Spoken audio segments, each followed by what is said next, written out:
So yeah, rF 2, very well known for its league racing, good force feedback. Some, you know, mods are in there. It's a very famous simulator. Sometimes for wrong reasons, sometimes for the right reasons. But one prominent problem in rF 2 was public racing didn't really exist. So they decided to make a system for that, the competition system. So, whilst the replay from the last GT Challenge series is running in the background, just written down some notes and I'll start rambling about, the competition system, where it is, my thoughts on it. So, that's this kind of video. So first off, the system itself started in December 2020. It was, beta. Of course, it still is. So they just released it. You could only do like during race. There's no ratings, nothing in there. So it went hand in hand with the new UI, which for some people like it, some don't. Pretty much most don't, for obvious reasons. But that's for something completely different, for a different video. So they started out with 4 series, 2 tracks a week, which people didn't really like, but they, it was still used quite a lot, so they didn't really bother to change it until quite recently. They went to the 2 series with, I think, 1 track a week, which starts on Thursday and ends on ends on Tuesday. So, the numbers are down a little bit, of course, because the system is not finished. A lot of features still missing. It's not like a completely different experience yet. But quite recently, they decided they wanted GT Challenge on that system, because they also want to move GT Pro and all that kind of stuff on there. So all the ratings are in one place. So looking at this replay already, the racing is great there. And back when the system was like only a few months old, there were the Formula 1 Classic races, which were very, very popular. Just it's such an enjoyable experience. The simulator really is good at like netcode and stuff for that racing. So what I'm going to talk about is how well will this system revive the public racing experience in rF 2, because as we all know, it is very good in league racing. So first off, I'm going to start off with the good. So of course the racing in rF 2 is very good, so this system, if it gives a platform for those races and easily accessible, I can see a lot of people jumping onto it. The rest, there's of course the organized public racing, which people like from iRacing, and I think Race Room does it now as well. And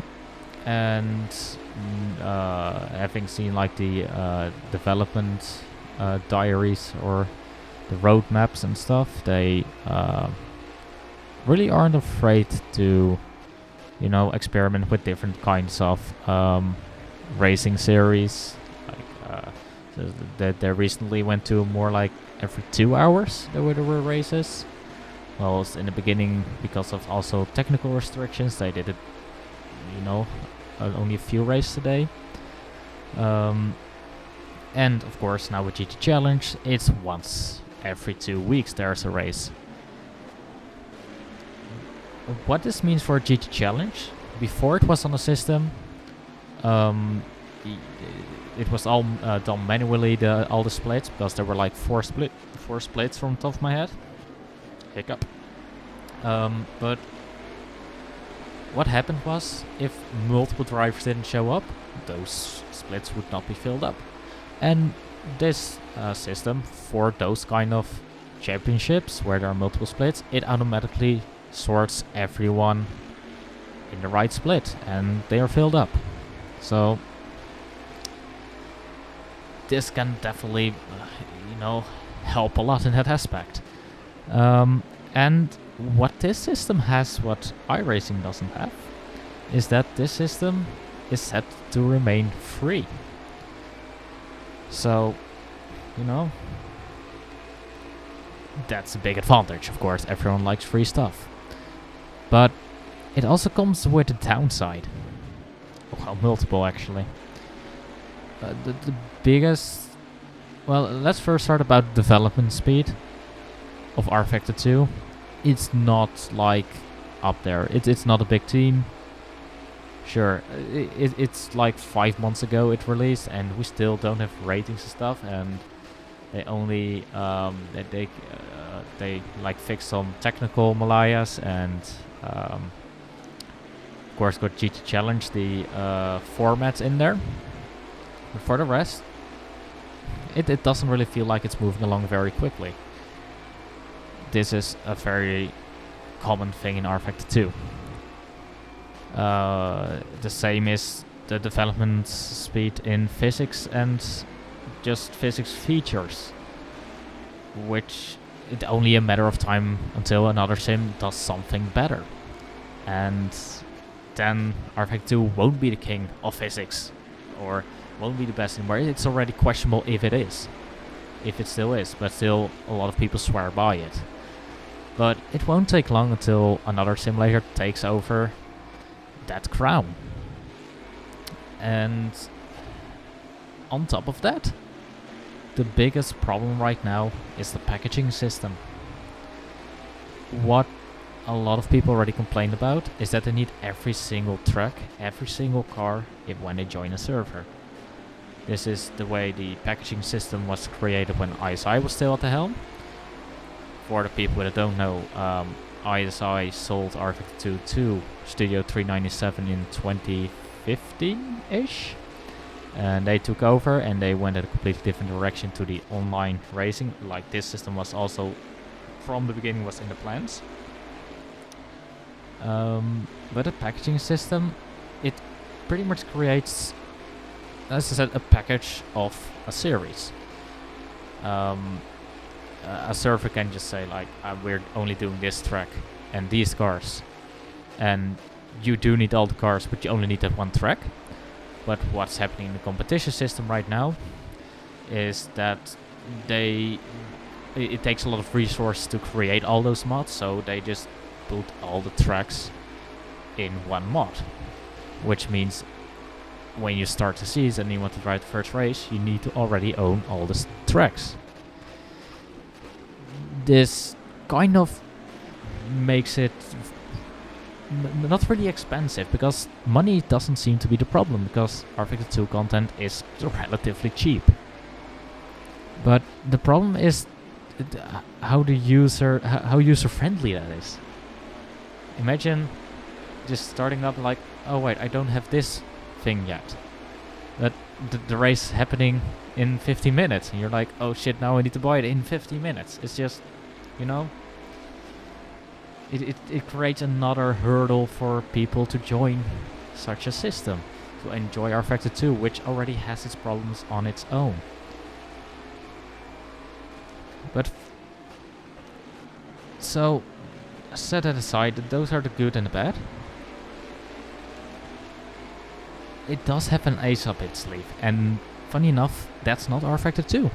This competition system might be better for different games, because once motorsports games took over, they bought Studio 397, I think, or something.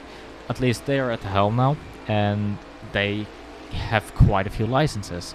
But what they said they wanted to do, they've got, for example, the BTCC license, they've got NASCAR license. What they want to do is to make standalone games, like I said, of course, Competition, which is very famous, and those games will use the rF2 physics, which is very good, with Unreal Engine, which is to my knowledge, quite stable. rF2 Gmotor 2 engine is quite well known these days for not being the most stable engine. So that would actually take away a very big problem for people. So then why is this good for the competition system, or why, for what is the competition system good? Those games, they said they want to have in the same competition system, so for the same drivers, the same ratings. So if you play rF2 2 a lot and you just want to give it a shot at the BTCC esports series, you should be able to get, with your license, get onto the BTC one and get people, the right drivers to race against, which I think is very interesting. And this is the thing that actually makes me interested the most, because rF2 2, for me, the one moment I've got a lot of like expectations for it and I'm really into it, but other times I'm quite annoyed with it. I'm thinking like looking at different simulators, but then I always end up back at rF2 2 for now. But when a BTCC game or something, the NASCAR game or something comes up and does it better, I might jump over to those instead of driving those series in rF2 2, of course. Which brings me to my expectations for now. Will it bring public racing back to life in rF2 2? I'm not sure. It definitely can if the package system will be reworked, but don't expect that, because it probably won't. But yeah, back to life is like a broad term. It will get the people who are already into rF2 2 probably together easier. Maybe less need of leagues and stuff, because I already see quite the same people driving the competition system right now. So it definitely builds a community, but like back to life, it will take time. But I also have like the expectation, will it compete with iRacing, because that's very well known for that system. And for a long time it was iRacing versus rF2 2. Now AC has come along, so, and quite a few simulators, to be honest, have come along. But will it ever compete with iRacing system? I think the system in a standalone, if you just isolate the competition system, I think it will, because it's, you know, it's quite a very easy to use system and it works, so why wouldn't it? But with rF2 2, I am not 100% sure. It really depends on how different the development speed will become with motorsport games at the helm. How will BTCC and stuff, those games, had those licenses, how will they add to this experience? So yeah, that's pretty much my stance on this. It's in certain uncertain position right now, rF2 2. I love rF2 2, but then again, it's pretty much a love-hate relationship. I want it to do well. It is, for me, still the best sim, otherwise I wouldn't be playing it. It does the one thing I find most important the best, but will it get people back in? Well, who knows? And those are pretty much my thoughts on this. And, you know, if you've got different opinions, I'm sure someone is typing in the comments right now that I'm completely wrong. So go ahead and do that. And for now, enjoy the rest of the video, which is the rest of this race, which again shows how good the competition system can actually be. So thank you for watching and see you next time.